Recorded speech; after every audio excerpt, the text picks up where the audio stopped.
ঈশ্বরদীর শাহপুরে Malaysia প্রবাসীর বাড়িতে সন্ত্রাসী হামলা, মারপিট, ভাঙচুর ও লুটপাট। আহত ৩ জন হাসপাতালে ভর্তি। এলাকায় থমথমে পরিস্থিতি। ঈশ্বরদীর শাহপুর মন্ত্রীমোড় এলাকায় মালয়েশিয়া প্রবাসী সিরাজুল ইসলামের বাড়িতে ভয়াবহ হামলার ঘটনা ঘটেছে। রোববার রাত ১১টার দিকে ককটেল ও গুলির বিস্ফোরণ ঘটিয়ে প্রায় ৪০-৫০ জনের একদল সশস্ত্র হামলাকারী হামলা চালায়। ঘটনার নেতৃত্ব দেন বিএনপি চেয়ারপারসন খালেদা জিয়ার উপদেষ্টা হাবিবুর রহমান হাবিবের ভাতিজা নিশান। দরজা খোলার পরপরই সিরাজুল ইসলাম, তার স্ত্রী শিল্পী বেগম ও ছেলে তোয়েব হোসেনকে হকি স্টিক দিয়ে পিটিয়ে মারাত্মক আহত করা হয়। আলমারি, ট্রাঙ্ক ও আসবাবপত্র ভাঙচুর করে লুট করে নেয় ২ লক্ষ টাকা ও ৩ ভরি স্বর্ণালঙ্কার। বাড়ির বাইরে একটি ককটেল ও ১ রাউন্ড গুলির বিস্ফোরণ ঘটিয়ে পালিয়ে যায় হামলাকারীরা। আহতরা বর্তমানে ঈশ্বরদী উপজেলা হাসপাতালে চিকিৎসাধীন। এ ঘটনায় এলাকায় চরম উত্তেজনা বিরাজ করছে। হামলার বিষয়ে অভিযুক্ত নিশানের চাচা হাবিবুর রহমান হাবিব বলেন, ঘটনাটি দুঃখজনক এবং এর সুষ্ঠু তদন্ত ও দায়ীদের বিরুদ্ধে আইনগত ব্যবস্থা নেওয়ার জন্য পুলিশকে নির্দেশ দেওয়া হয়েছে। আমি আসলে ঘটনাস্থলে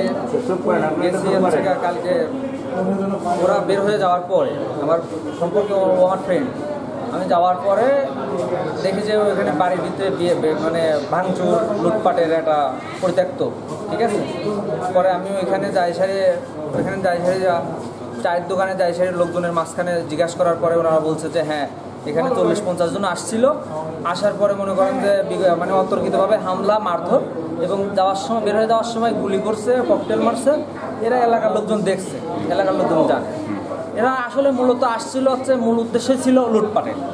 এরা বিগত দিনে দাসুরিয়া আপনার বুলাডুলি হাটের অবস্থা আপনারা অবশ্যই নিউজে দেখছেন। তারপরে শাহপুর মসজিদ মোড়ে এখনও দেখবেন পরিত্যক্ত বাড়ি লুটপাট করে বাড়ির লোকজন এখন বসবাস করতে পারে না, ঠিক আছে। লক্ষ্মীকুণ্ডায় আপনারা খোঁজ নিয়ে দেখতে পারেন, ওরা বিভিন্নভাবে মানুষকে হয়রানি করছে। গরু লুটপাট, ডাকাতি, অর্থ, ঠিক আছে। মানুষকে মানে একেবারে এরা করে ফেলছে, ঠিক আছে।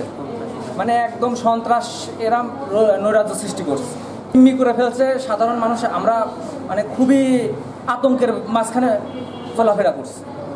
মানে এদের যে পরিমাণ সন্ত্রাসী কার্যকলাপ, ঠিক আছে, আমাদের চলা খুবই কষ্টকর হয়ে যাবে। এরা আপনার জেলা বিএনপি আহ্বায়ক হাবিবুর রহমান হাবিবের ভাস্তি, তার কর্মী সমর্থকরা।